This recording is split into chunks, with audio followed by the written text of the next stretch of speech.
Hello, everyone. Thanks for spending an hour today with Tony Khan, who is here to discuss the upcoming AEW WrestleDream pay-per-view, Saturday at the Tacoma Dome in Tacoma, Washington.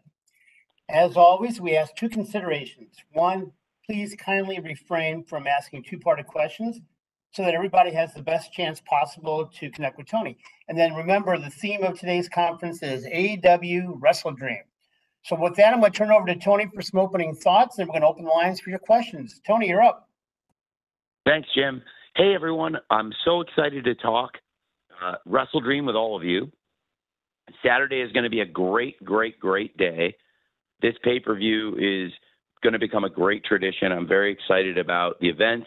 I'm really excited about the card we've announced and a lot of things happening in AEW. This is really, I believe, the most exciting time in AEW's history right now, coming off this monumental TV deal. This is really the objective we've been working towards since the beginning of AEW. And now that we've achieved this, we can move forward into what I think is going to be the next phase of growing this great company in this amazing sport. And with that, Jim, I'm really excited to start taking questions. I imagine there'll be some questions about WrestleDream and maybe some questions about the media deal as well, which, makes sense given the magnitude of the agreement we've just signed with TBS and TNT and what this means, not only to keep wrestling on the Superstation TBS every Wednesday and TNT every Saturday, but also to bring wrestling to Max and to simulcast wrestling, and for AEW Wednesday Night Dynamite to be the first truly simulcast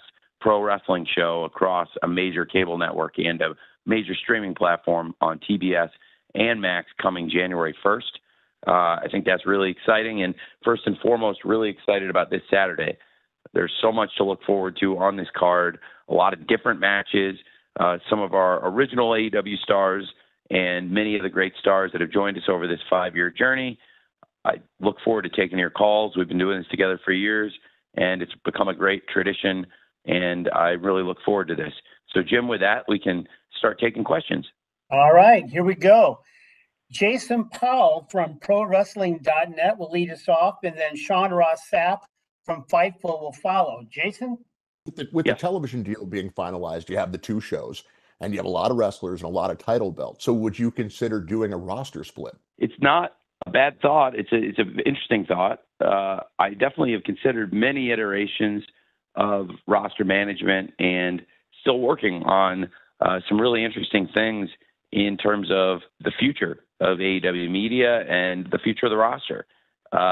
It's early to speculate on that, frankly, going into the new deal and what's to come, but it's a very interesting thought. And I, to be honest, I have reflected on it and thought about it.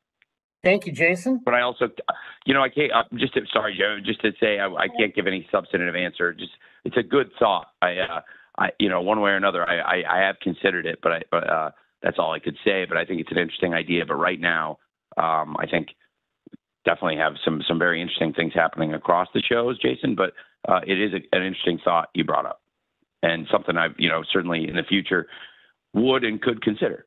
Thank you. Thank you, Jason. Sorry, Jim. No, that's no worries at all. Sean Ross Sapp from Fightful is next, followed by Kevin Kellum from Sportskeeda Wrestling. Sean? There had been a lot of questions regarding WBD possibly having equity in AEW. It wasn't featured in the press release or the Variety story, but Sports Business Journal had mentioned it. When I spoke to people from WBD and AEW, they had indicated that they didn't provide that information for Sports Business Journal's story. And a court revealing indicated that if they do own a piece of AEW, it wouldn't be at least 10%. Are you able to provide any clarity on if WBD does have any equity in AEW? Well, it's a fair question. I would not get into our ownership structure beyond saying I have 100% of the voting stock in this company and have since the beginning, and hold the vast majority of shares, and I think that's fair to say. As the sole voting owner and the vast majority shareholder of the company, I think that speaks volumes. And I'm the controlling owner with 100% voting control of the business. Thank you, Sean.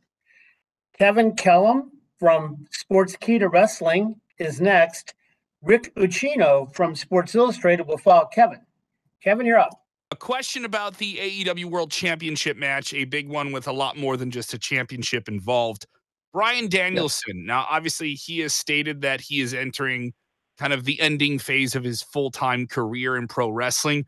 Can you speak to his importance in this stage of his career and what it's like to work with him and what could be really the, you've referred to it as the final countdown. It's a great marketing term and it fits with the song, but what is Bryan Danielson's status right now with AEW as a world champion, but also as someone who's kind of winding down his in-ring career? And what could you state to what his role could be after being an in-ring performer?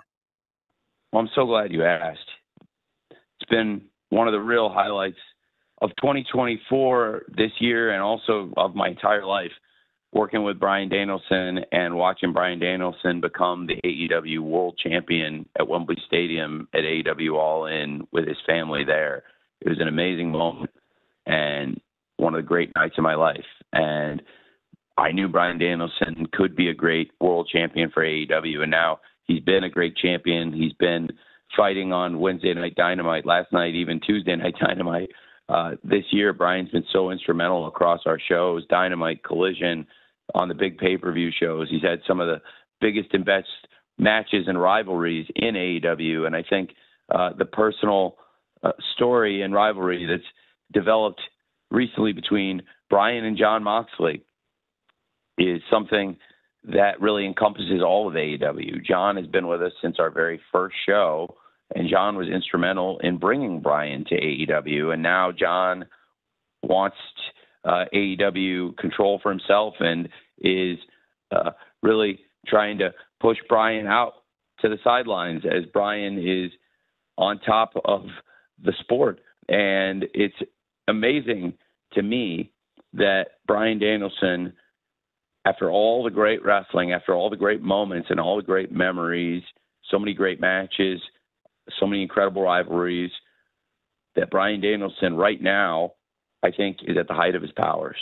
And he's just so phenomenal, not only as a wrestler, not only as a person backstage, as a human being. The connection Bryan has with the crowd, with everybody backstage, everyone in AEW, the wrestlers, the staff, and the fans. I really believe that we're looking at somebody who's so special as a human being that it shines through the screen, and it has for so many years. And I just am so captivated by Bryan's matches, and I know the entire locker room is, and it is absolutely a monitor sellout anytime Bryan goes out there and wrestles. And I'm so excited for WrestleDream. This show was inspired by the passing of the late, great Antonio Inoki. And Bryan Danielson is one of pro wrestling's greatest students. And he's a historian of pro wrestling, which is one of the reasons why we're such good friends, because we're both historians of the sport. And he's also somebody that inspires people. He inspires the locker room. He inspires the fans. It inspires the staff. And it's why he's such a great leader within this company. And I think it's very fitting that he's the AEW World Champion. I certainly don't ever want to see Bryan's full-time career end. I want Bryan to stay with us forever, and I want this run to last as long as possible. And I know a lot of other people feel that way, and that's why I think there's going to be so many people rooting for Bryan Danielson in his home state, because this conquering hero returns to Washington as the AEW World Champion. And I'm so excited for WrestleDream, and Bryan Danielson versus Jon Moxley for the World Championship is something I just cannot wait to watch. Thank you for asking, and I'm really just so excited for Saturday, and I appreciate you asking about it. Thanks. Thank you, Kevin. Rick Ucchino from Sports Illustrated will be next, followed by Dominic D'Angelo from One True Sport. Rick? Hey, Tony, you got me? Hey. Hey, thanks so much. Appreciate the time as always. A lot of fans excited to see Daniel Garcia return last night on Dynamite, and to hear the announcement that he's going to be sticking around in AEW. I was wondering if you could kind of shed some light on the negotiation process there with Danny. Was there ever any concern you might be losing out on his services? And what are you hoping to see out of him now that he enters this next phase of his career? I really like Daniel Garcia, and I completely understand why he wanted to take some time before making a really important decision in his life and career. It's a life-changing decision, and I understand why somebody would want to reflect on these things, especially with something like a major contract year looming. And I think it's a great beacon to our wrestlers, our staff, and our fans when they see one of the great young wrestlers in the sport, somebody that we have really spent time developing, and where a lot of our top stars, people like Bryan Danielson and FTR, believe in Daniel Garcia and want to mentor him and work with him. And it was so great, I think, for the morale of the company to have one of our, I believe, homegrown stars. And Daniel Garcia was a top independent wrestler when he came to AEW, and we're very familiar with his work when he came in. And that's why I wanted to put him in a spot as soon as he got here, when he first arrived at Daly's Place just over 3 years ago, and work Daniel Garcia in and use him as a TV wrestler, because I knew he was very, very talented as a kid. And just to see the development over the last 3+ years in Danny, we've all gotten to watch it together as fans. You know, that's one of the great things about sports. When you bring in young stars, you get to watch them develop throughout their careers. And when Danny came in, he immediately was in there in big positions on our TV shows, wrestling top stars. And I think that showed the confidence that I had in him and AEW had in Danny from the very beginning. And he's continued to grow and develop and really built the connection with the fans.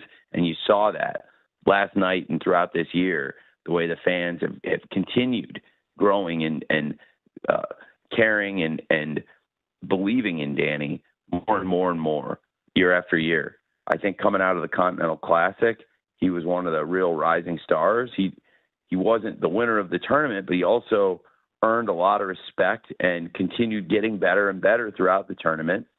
And I think he opened some eyes internationally too, to wrestlers around the world, saying, wow, Daniel Garcia is just getting better and better. And certainly somebody like that works hard and loves AEW and wants to be here and is a positive person in the locker room and just spreads joy in the company and to the fans. That's exactly the kind of person that you want to keep in AEW. So I was so thrilled to be able to extend Danny's contract and have Danny stay in AEW for years to come. It's great news for the AEW wrestlers, the staff, for Danny himself personally and his family, and for the fans. So I think it's great.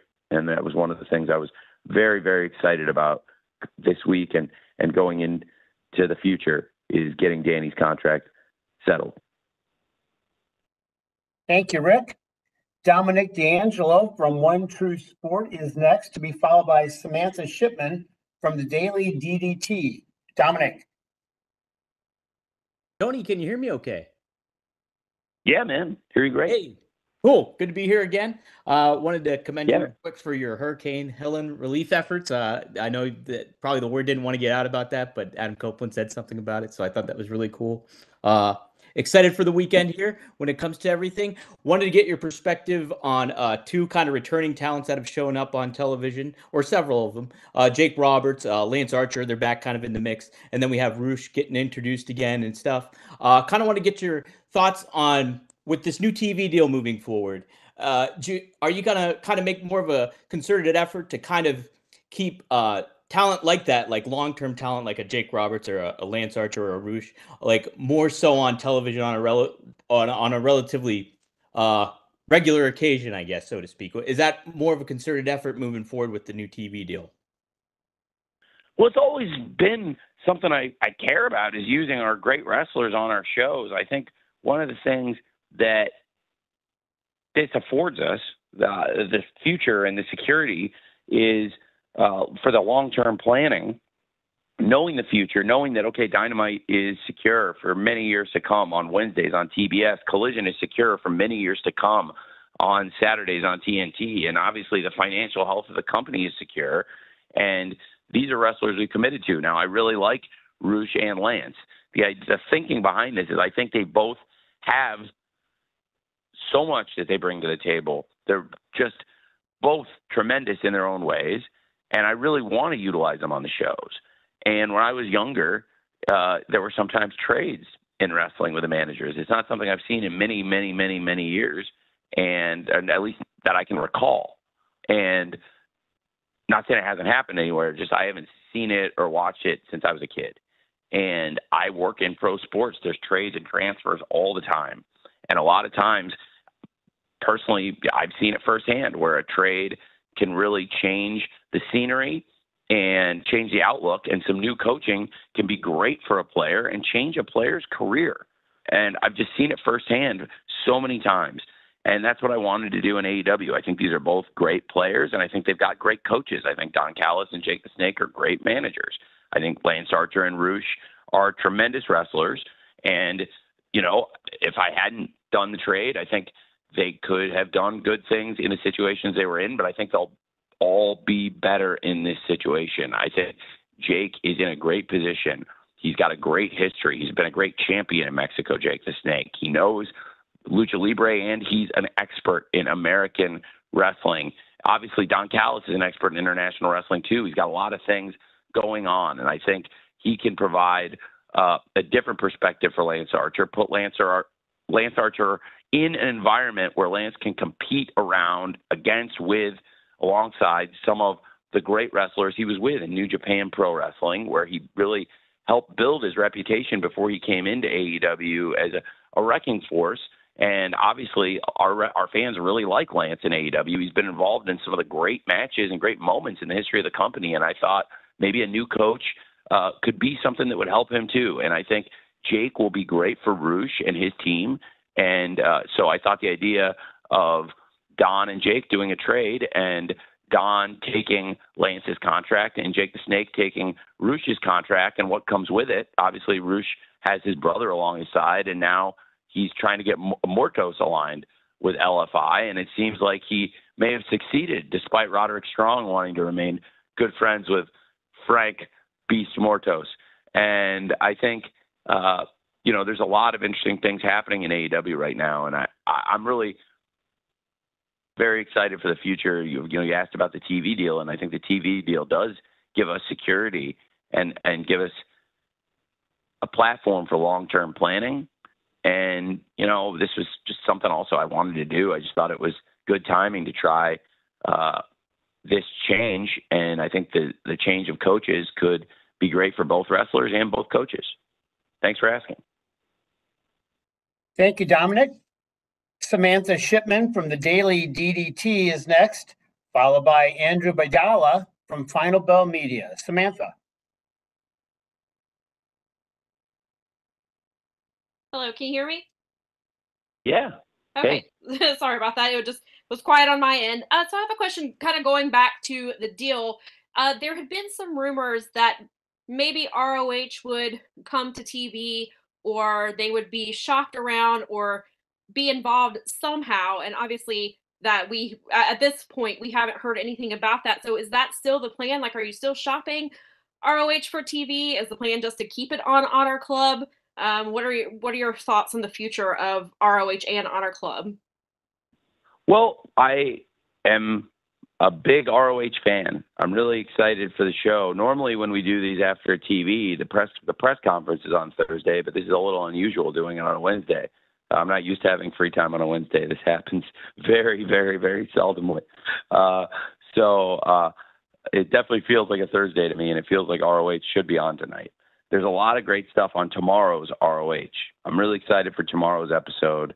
There'll be a ton of great things to look forward to, including Red Velvet versus Diamante for the Ring of Honor Women's World TV title. I think Red Velvet versus Diamante tomorrow is going to be an excellent, excellent match. I'm really looking forward to that. Two of my favorites. They've both been with us for years, and I think they're both at the top of their game right now. This is going to be an excellent match, and there's a lot of good things to look forward to on tomorrow's ROH.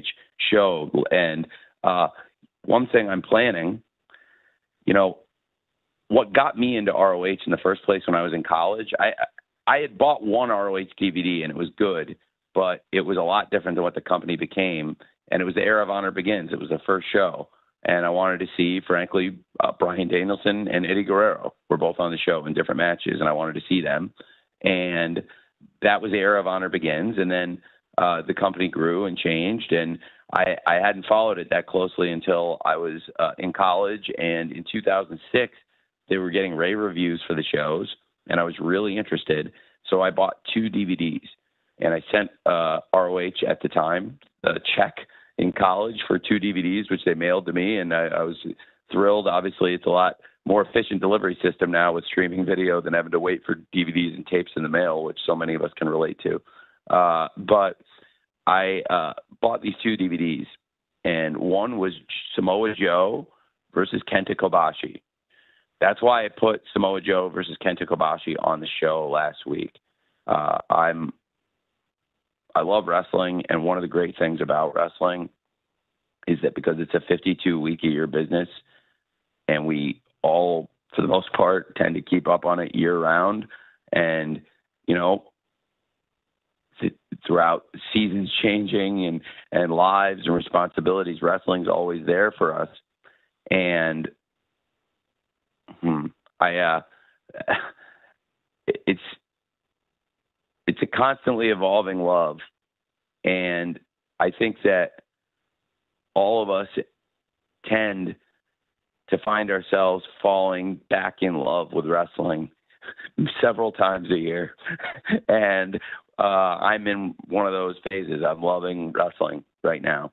And I always love wrestling, but sometimes I fall deeper in love with it.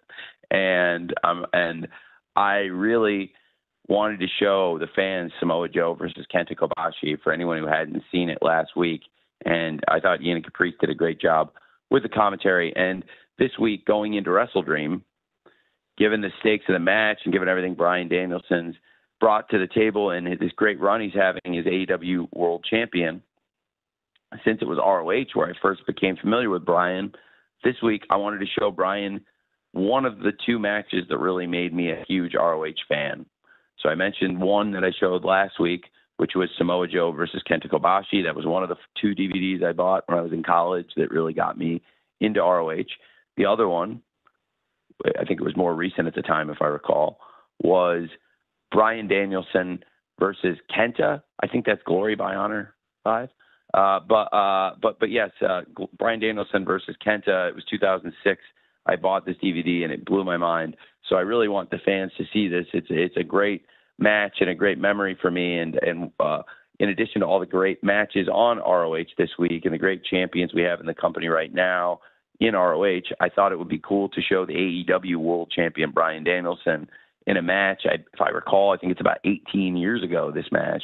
And of course, Bryan Danielson's still doing it at the very highest level today. Kent is still a great international star. I thought this would be a great, great match to show the fans this week as we get ready for WrestleDream. It's one of my favorite matches. So there's a great history in ROH, and it's a great company. And it's not part of this TV deal as it stands, but it gives us a lot of opportunities in the marketplace. And this was the most important step. This was the biggest step, I think, in AEW's history to secure these media rights and to lock in AEW Wednesdays on TBS for years to come and Saturdays on TNT for years to come, but also to bring Max streaming simulcast into this equation. It's huge. ROH is a major promotional priority for me going forward. There are other huge media rights still to be determined. Our international AEW rights still out there for bid in so many countries. Our domestic and international ROH plan and so many other things out there. So I know there's been a lot of speculation. I wasn't sure where some of that came from, frankly, because I think some of those reports before the deal actually was done, some of those reports were not accurate, but it was interesting because there were other reports that were very, very accurate about a lot of the things that were going on, in terms of the positive momentum. And honestly, that was not me sourcing those things, but it did give me some good security to hear that another party around the transaction was feeling good about it, not just me. So that gave me some good security as I was negotiating too, frankly. But I do think that going forward, there'll be great opportunities for ROH, and I love the company very much. I love what we do. In fact, I love what, obviously I love all of our TV tapings, but it's a lot of fun for ROH, in particular when we can tape it as a standalone. And I get to spend time not only with all the great veteran stars of ROH, but with the young wrestlers, which is what so much of it's about, and developing great stars where we have the great veterans and traditions of ROH, but also trying to build stars from the future. And I think it's been something I really enjoy as a wrestling fan.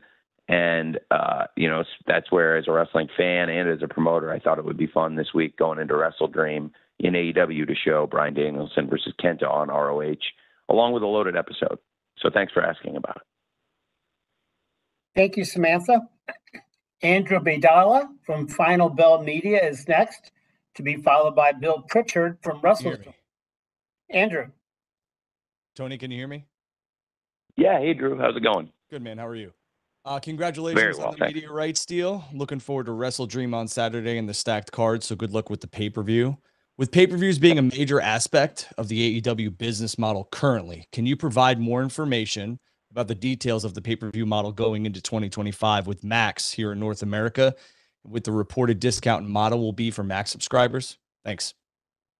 It's a great question. I think some of these aspects are yet to be rolled out, and I would like to stay in lockstep in partnership with Warner Brothers Discovery about rolling out the information. But I think what we put out there, it is exciting that, when Max gets the pay-per-view capabilities, which obviously it's not set up for right now, will be a big part of the pay-per-view service. But, at the start of the year, Max will start carrying Dynamite and Collision on TBS and TNT simulcast as they're on. So I think having live viewers on Max for wrestling is a huge, huge, huge opportunity. And obviously the great library of shows we built now that we've done over, I think, 260 episodes of Dynamite and, had a great year plus of Collision, all these great pay-per-views and shows throughout our library. It's a really, really exciting proposition to have the streaming library on such a great service as Max, where I know they'll do not only exceptional work in promoting the show, but also to have our show on a platform next to all the shows I consider, for the most part, to be all the best shows. Probably 9 out of 10 of the best shows in television history are on that platform. So to have our show on that platform is amazing. And I think it would make sense as we get closer to the Max pay-per-view rollout to talk a little bit more about that. But I do think when it comes time for Max to start carrying the pay-per-views, it presents an exciting opportunity, because then if you're signed up for Max, it's a good incentive financially to get some discount on the pay-per-view relative to the price of Max. So, I think that's something that still will be officially announced, the details, as we get closer to the rollout next year. But I do think the idea of having our pay-per-views, which are such a premium product and something I really learned in the media rights deal, as I was very confident about AEW and what we do here and the future of the company, I got even more confident as I got deeper and deeper into the numbers and learned things about our fans. I mentioned on a prior pay-per-view media call that the AEW fans are, of all the sports leagues in the world, AEW has the fans that are willing to spend the most on streaming video. I also don't want to take advantage of that. I think we've offered a good cadence of pay-per-views, of great shows, and our fans continue to feel they get their money's worth on these pay-per-views time after time. And I take a lot of pride in that, because I think we do the best pay-per-views in wrestling historically, and this has been, without a doubt, 2024, our very best year ever on pay-per-view. The pay-per-views since the start of the year have been phenomenal, and I would say of our top 5 shows of all time, 3 have certainly been this year, and my 2 favorites of all time have been this year, with Revolution 24 and All In 24. I think Sting's retirement and Sting retiring as World Tag Team Champions, undefeated with Darby Allin in Greensboro, North Carolina, setting every business record. It was one of the great nights in wrestling, and it was just also one of the best pay-per-views I've ever seen, top to bottom. Everybody tore the house down on that show in Revolution. And then at All In, we went to Wembley. We had over 50,000 fans, and just an amazing set. Everything came together so well. I think using Taylor Swift's stage and everything that happened to complicate the load-in process for us all ended up being an amazing blessing. And we ended up finding a solution that just built such a grandiose set. And to the TV viewers, so many people that really felt the show looked much better this year. And I thought that was really interesting and a blessing for the TV audience. And then the grandiose nature of it played out perfectly on the biggest stage when you had Bryan Danielson versus Swerve Strickland for the AEW World Championship. And when Bryan toppled the unbeatable Swerve, who had been on this phenomenal run as an AEW champion, and it set Bryan, who'd already accomplished everything outside AEW and could have walked away before he ever even set foot in AEW, as arguably the best ever and one of the greatest careers ever in wrestling. And he came here, and it's only further cemented this incredible legacy of Bryan Danielson. And the greatest legacy of Bryan Danielson will always be the connection he has with the fans. And that was on display that night, but also it was so nice to be able to see the connection with Bryan Danielson and his fans and bring his family into the middle of it and create a memory for them that can last forever. And that was one of the real highlights of my life too. So I think that for the pay-per-views, we take a lot of pride in this year. And I think Max took notice of that. They also, frankly, as a business, took notice of the avidity of our fans, the very, very strong fan feedback about the quality of these events, and they really wanted to be a part of it. Obviously, it's great for the TV product to have Dynamite streaming on Max and Collision streaming on Max 52 weeks a year. But then now to add in this component and make our pay-per-view business, I think, even stronger going forward, which has been one of the real strengths of AEW, has been as a pay-per-view business. From the very beginning of the company, we've just come in and done great business historically in terms of pay-per-views. And I'm really glad that Warner Brothers Discovery is going to be part of that business now in an even more meaningful way.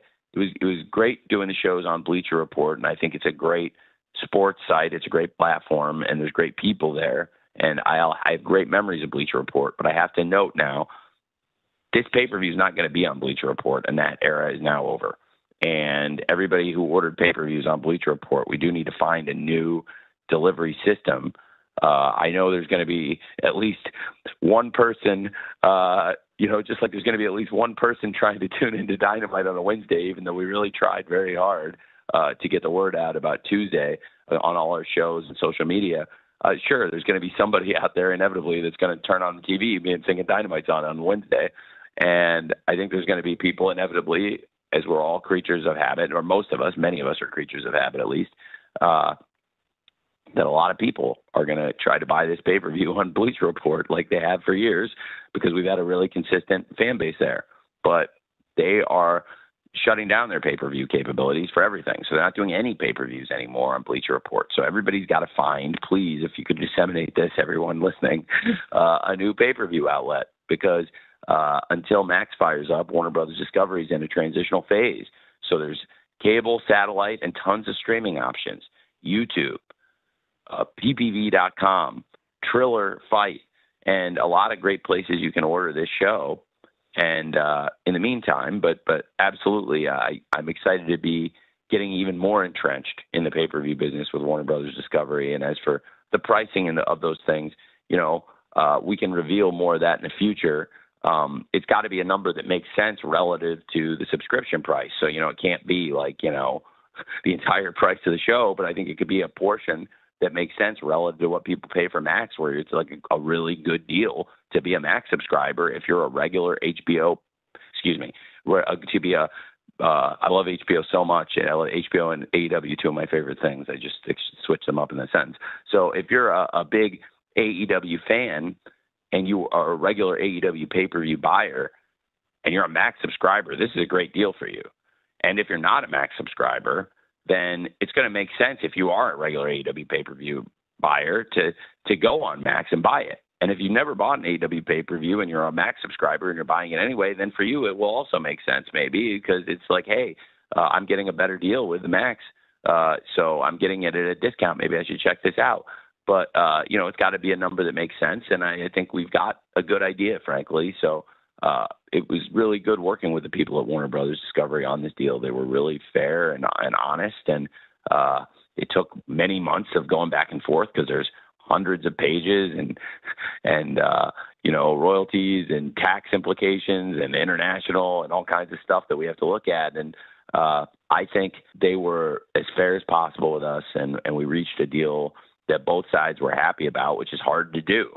And that's, I think, how good the working relationship is. Usually when you reach a deal where both sides are happy about it, it means that they really like working together or really want to work together. And this is one of those situations with AEW and Warner Brothers Discovery. Thanks for asking. Thank you very much, Andrew. Bill Pritchard from WrestleZone, you're next, followed by Courtney Rice from Women's Wrestling Talk. Bill. Hello? Yes. Can you hear me? We're going to go with Courtney. Yep. Okay. Hi, Tony. First off, from one fan to another, congratulations on the Jacksonville getting their first win. Congratulations on that. Thank you. And I have a quick question in regards to the upcoming women's match at WrestleDream this weekend, because I feel like 2024 has been the coming out party of women's wrestling, and how proud of you are for these ladies competing this weekend, but also throughout of 2024, and really showcasing on Dynamite, Collision, and also Ring of Honor. Absolutely. Absolutely. I totally agree. I've really been enjoying the women's wrestling in AEW and ROH this year in particular. And I think it's at a real high point. Absolutely. Did I miss? Was that? I'm sorry. I might have missed part of the question, Jim. I think it's I'm really enjoying it too. Did I miss your? It sounded like a very positive compliment. No. Actually, it was pretty much your thoughts ahead of this upcoming women's match at WrestleDream this weekend, giving everything that's been happening.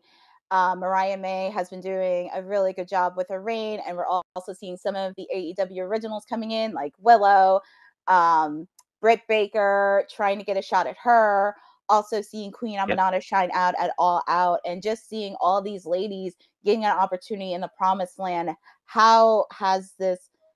What has been the vocal point moving forward? Because these ladies just show up even on the main roster, and they show that they're here to stay. Well, I really enjoy working on it, and I think it's been really strong. And I think it comes down to the quality of the roster. It just keeps getting better and better across AEW and ROH too.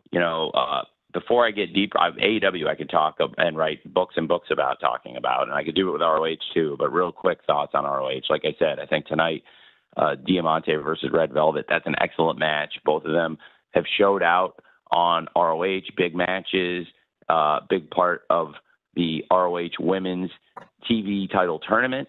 And Red Velvet is now a great world television champion. And I think this will be a great match tonight.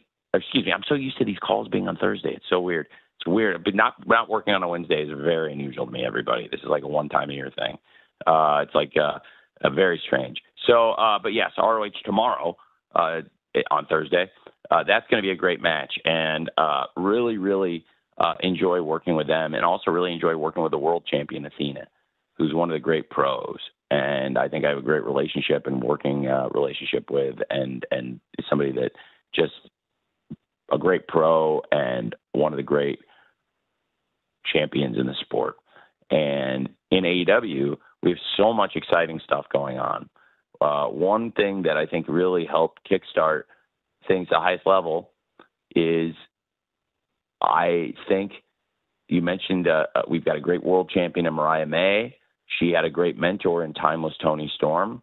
I have loved working with those two. It's been over a year in the making since I reached out to Mariah when I first had the thoughts about All About Eve and Sunset Boulevard and all the things that I wanted to do. And I think it's been a great inspiration. And also I think it's really been great for both of them, for Mariah May and for a long time for Timeless Toni Storm, although it was an unhappy ending to her night at AEW All In. I know we have not seen the last of Timeless Toni Storm here in AEW, and I can't wait for her to come back.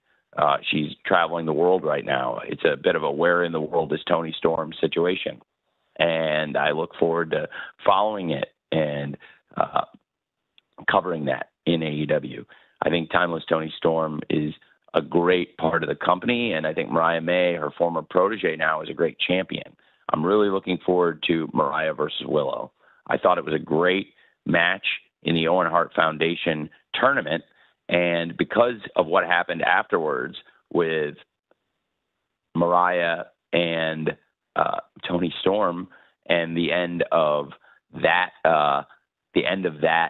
friendship and what led to the Women's World Championship match at AEW All In, people might forget that, hey, these are the last two Owen Hart Foundation winners, and they were in the finals this year, and they had a great, great match in Calgary, and I'm really looking forward to this rematch. It was a little bit of a different path to WrestleDream than we had originally planned. I think Dr. Britt Baker is a huge part of the women's division, and I've really enjoyed having Britt back also.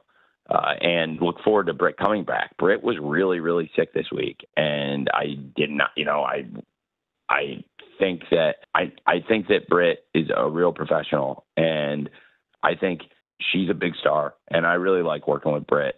And people can say anything they want, but at the end of the day, I think Britt is a great star for AEW. She's a homegrown star, and the fans connect with her, and absolutely, she's a huge part of the division and a big star for us, and I really like Britt personally. I saw her over the weekend at Mega's wedding, and she got very sick after that, and I know she would have been there for us because she's a real pro, and we had to make a lot of changes to yesterday's show and to the pay-per-view, and frankly, I was in the office until 4 a.m. working on changes to upcoming shows. And I didn't get out of my office until 4 a.m, which is not that unusual for me. But that's a little bit pushing it, especially when, I was hoping to fly home after the show and everything. So it's been a lot of changes, but also good stuff. And I really think the women's division is in the strongest place it's ever been. And now, of course, we have probably the greatest free agent we ever could have pulled into the women's division, the CEO, Mercedes Moné. It was a huge free agent signing for us. And she is not only a big star, she's a great, great wrestler and a student of wrestling, somebody that really loves and studies the craft. Last night, that was a big deal for Mercedes to wrestle Emi Sakura on television and to have that be her first double title defense. That's somebody Mercedes studied as a very young wrestler as a child. And somebody that has been an inspiration to her. And that's the kind of student of the sport she is. And she is also a really positive additive presence here in AEW. And now we've seen her aligned with Camille Brickhouse.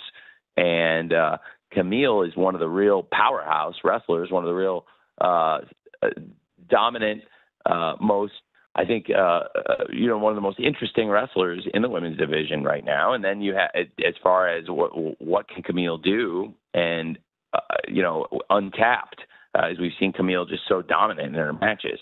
And we've seen another one of the top forces in wrestling, Chris Statlander.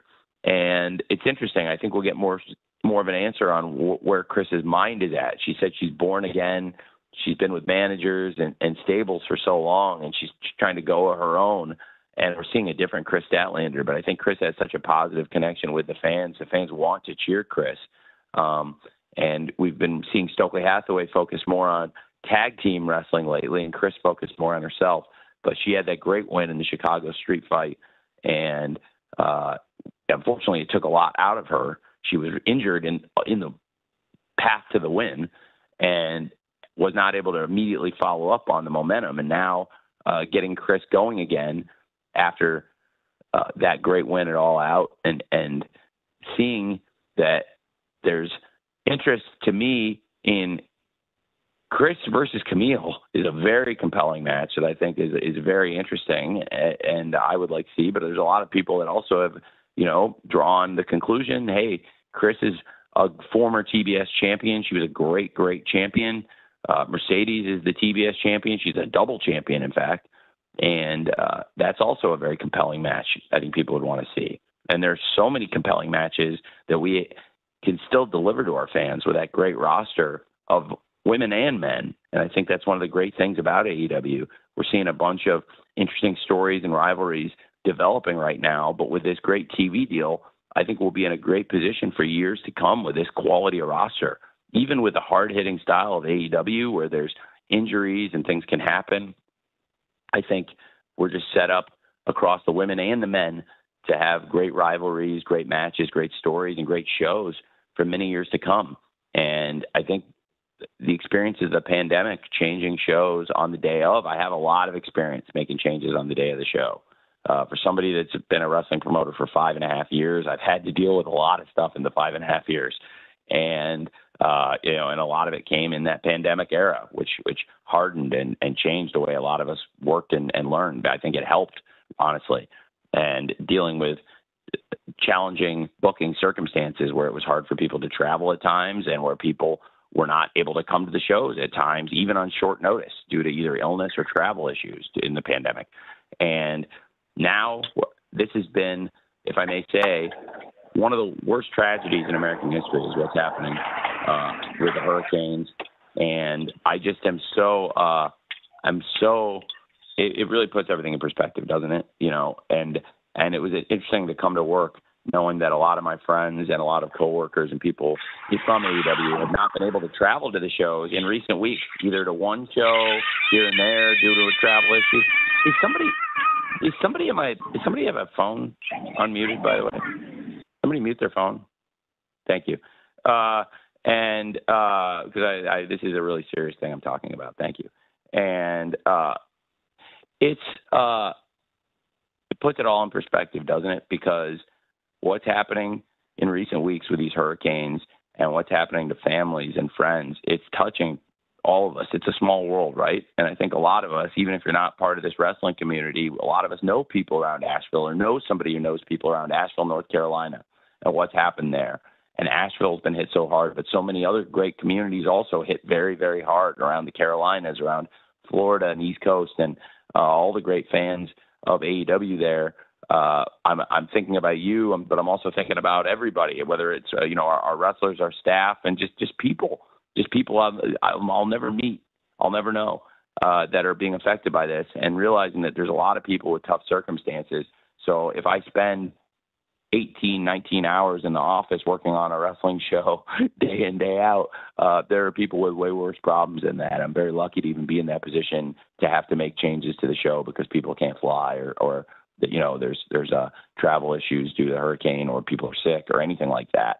It's really a blessing to be able to do this and to come to work and work in wrestling. And I just pray for all the people that are affected by these terrible tragedies, especially these terrible hurricanes right now. And, that's somebody brought up earlier on the call, I think it was Dominic, what Adam had said. I never asked Adam to say that. And I think I'll say something about Adam that he never asked for the credit on this, but I talked to Adam. I was backstage at Collision, and just like what I'm talking about, where there was, people unable to travel and there's so many crazy things happening. And I was dealing with a bit of a scramble with some of those issues. And Adam called me last week backstage at Collision, and he was with the FEMA workers, and he was working with them. He was helping them, and they were digging bodies out, and they were dealing with this terrible, terrible tragedy. And here I am, 6 cups of coffee and pulling my hair out because people's flights got canceled, and they aren't able to travel to the show. And it's like, hey, we can be creative. We can work around this. We can make solutions that'll make everybody happy, and there'll be good matches for the fans in the arena and the fans on TV, and we can still make good stories and work around it. And it was the exact same experience we had in the pandemic. So it felt like, you know, in recent weeks, some of the changes I've been making in the office, you know, to do I thought last night was a great, great show. And it reminded me of some of the shows in Daly's Place where everybody really pulled together. We had to go to some people and say, I know you didn't think you were wrestling today, or we had you in a completely different segment. You know, we thought you were doing an interview, but now we need you to wrestle, or people's matches in the coming weeks also are affected by that, because it's a bit of a domino effect in wrestling. It's a lot of changes, but in the end, isn't that a blessing that we're able to work in wrestling and make these changes? And, you know, to be at work, I'm just, you know, lucky to be there. So right now, you know, my heart goes out to everybody affected by this stuff. And I have some friends I haven't seen that haven't been able to travel to the shows recently, but what they're doing is great. And Adam and Dax and Cash and everybody chipping in on the relief efforts. And now as the hurricane problem and as the damage and the, God forbid, the loss of life and all these things start to become a reality, it's terrible. And I think what those guys are doing and what everybody, the FEMA workers and everybody who's donating and volunteering, anything you can do, you know, that's why we're doing it on AEW, right? I think we all have problems of our own, and I get it. And you know, that's why, you know, if anybody can spare $1, 50 cents or anything, you know, it can help, it can make a difference. And that's why we put the 800 number and the website on AEW for people to try to contribute. And, you know, it's a big week for us. It's WrestleDream. And a lot of wrestling promoters would probably be 100% focused on selling their pay-per-view and just trying to sell the pay-per-view, especially with the stakes of the pay-per-view, because for like the emotional stakes are really, really high on this show. I care about this so much, what we're doing. And yet I would be remiss not to bring the charitable aspect of this into the show and to try to get people to donate. And that's why, you know, it wasn't all about promoting AEW on TBS last night. It's also about promoting hurricane relief and whatever we can do to help people. And I think that's important for us all to keep in perspective too. Thank you. Thank you, Tony. That's all the time we have. Tony, do you have any, you know, final thoughts on the show and the days ahead? Yeah. Thank you, Jim. And we'll get back to the show. Obviously, it's a huge week for us. And I am so excited for this event. I'm so excited as a wrestling promoter and as a wrestling fan. There are just different things up and down the card. You know, no matter what you want to see in wrestling, I think we've got it for you on this show. And of course, this show, we honor the late, great Antonio Inoki. This week actually is the anniversary of his passing this past week. And it was actually he passed, I believe, right around the anniversary of Dynamite. And I remember being in a hotel room when he passed a year before WrestleDream, so about 2 years ago, and thinking I would really like to do a show a year from now to commemorate him and everything he did. And it's, you know, it's easy to forget and it's easy to move on and think about new things, but also the people that got us here, the people that built this sport. Wrestling, there's a lot of nostalgia, but there's a lot of history in this business, in this sport. And you can't talk about the history of the sport. You can't talk about New Japan Pro Wrestling, and you can't talk about the foundations of AEW without Antonio Inoki. And I hope he would be proud of the show we put on. I think this is going to be a great, great event, and I really appreciate all of you coming here to cover Saturday's pay-per-view. I think a lot of you have been coming to our calls pretty much from the beginning, covering our events. I think I've met so many of you either at scrums or different events over the years. And I really, really appreciate it. And I know it's a job for you too, covering wrestling, but you know, to take a moment and reflect. I know it's work, but aren't we all lucky that we get to do this for work? And some of us might do other things outside of this. For me, I'm lucky that the other things I do outside of this are football, other things I love too. But there are a lot of hard things happening in life too. And I think to have wrestling to turn to 52 weeks a year is a blessing for all of us. So thanks for covering this, because you're a huge part of the wrestling business, and we wouldn't be able to put on these shows and connect with our fans without the great coverage we get from you. And it's obviously been a really exciting time in the company. This is such a huge milestone in AEW's history. So I'm glad I got to talk with you, so many of you who are instrumental in the growth of the company from year one, before we even had a TV deal for AEW. You know, it's very nice to be able to talk to you about this extension, this new agreement with Warner Brothers Discovery, and bringing AEW into weekly streaming on Max.